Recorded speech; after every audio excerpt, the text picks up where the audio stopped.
Hi, Coach Drew with you here again. Today I want to talk to you a little bit about the difference between a bubble and a supply shortage.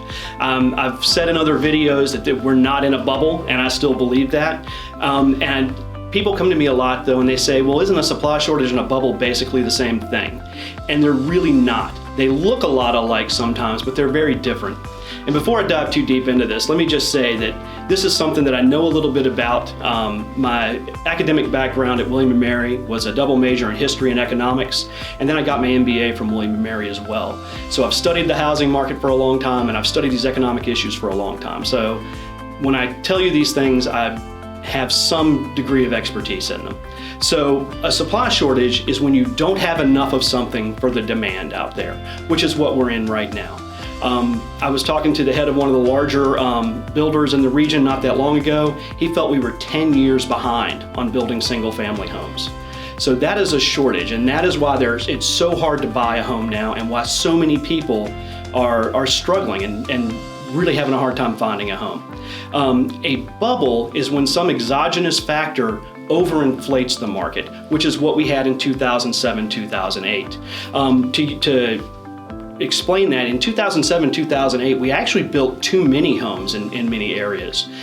But the financing was so crazy easy to get that people were buying multiple homes as rental properties, and they were buying them with honestly shady loans that you can't even get anymore.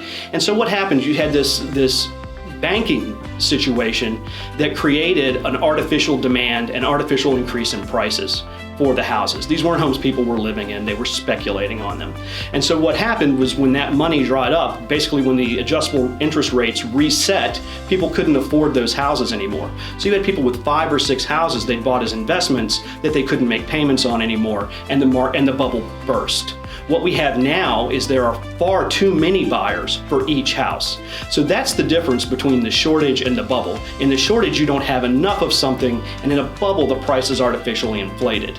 So that's what we're talking about when we say this is a supply shortage, not a bubble. The bad news is that it's not likely to change anytime soon.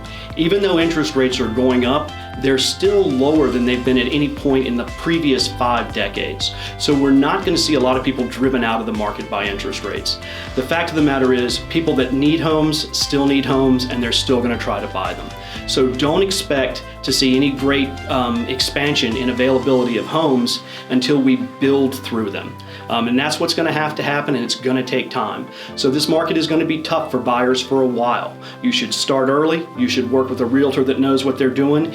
And you shouldn't treat this like buying a car, something you're going to go out and do in a weekend. This is something that's going to take long-term commitment. So start early. Otherwise, you're going to find yourself in a situation where you may have to renew your lease or whatever situation you're in now. Start as early as you can. As soon as you're sure you want to do this, get started. If you're looking to sell, there are tons of people that want to buy your property. I work with regular sellers that have fairly high-end homes, and I work with investors looking to buy homes that are in really bad shape. And what I can tell you is, it doesn't matter the price point, the neighborhood, or the condition. Homes go fast if you price and market them right. So if you're looking to sell, you're unlikely to find a much better time than this. It may get a little better over the next year or two, but the builders are going to be trying to build into this market the whole time. So we're going to get to a tipping point where prices start to level off. If you want to sell and you want to make a good return, now is a great time to do it. If you want to buy, you're not going to see a better time in the foreseeable future. You should get started now. Thanks.